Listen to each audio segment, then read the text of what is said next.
આપનો પરિચય? Ward number 6 માંથી હું પૂજાબેન રાજેશભાઈ શાહ। આપને લોકો આપની પાસે સમસ્યા પાણીના પીવાના ગટરની લાઈનની શું આપશું કહેશો આપ?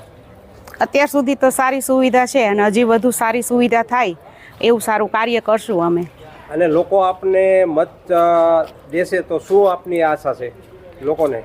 એમની જે આશા હશે એ ધીરે ધીરે અમે સંપૂર્ણપૂર્વક ધ્યાન રાખીને પૂરું કરશું। પાણીની સમસ્યા હોય કે રોડની સમસ્યા હોય, સફાઈની સમસ્યા હોય તો અમે ધ્યાનપૂર્વક એમની કાળજી રાખશું અને પૂરી કરશું। બોટાદમાં ગટર લાઈનની પણ સમસ્યાઓ ઘણી બધી છે। હા, તો ધીરે ધીરે જેટલું થશે એટલું અમે કરીને દેખાડશું, હજી વધુ સારું કરીને દેખાડશું। આપનો પરિચય? મારું નામ કિશોરભાઈ પાટીવાળા, પૂર્વ બોટાદ નગરપાલિકાના ઉપપ્રમુખ।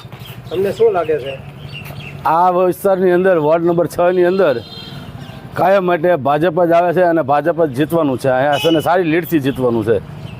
અને પીવાના પાણીની સમસ્યા છે, શું કહેશો આપ? પીવાના પાણીની વાત કરવી તો અમારા ભાજપના સમય પહેલાં અમારી સરકાર આવ્યા પહેલાં અહીંયા 15 દિવસે બોટાદની અંદર પાણી મળતું હતું।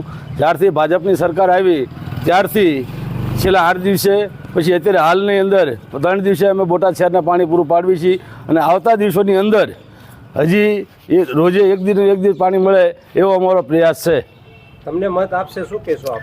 અમે બોટાદ શહેરનો એટલો વિકાસ કર્યો છે, રોડ, રસ્તા, ગટરું, પાણીની લાઈનું, આવાસ યોજના, આ બધી અમારી યોજનાઓ છે એ લોકોની સમક્ષ અમે લઈ ગયા છીએ અને વિકાસની દ્રષ્ટિએ અમે મત માંગીએ છીએ અને આવતા દિવસોની અંદર હજી આથી વધારે વિકાસ થાય અને બોટાદ સુંદર બને એવું અમારું આયોજન છે।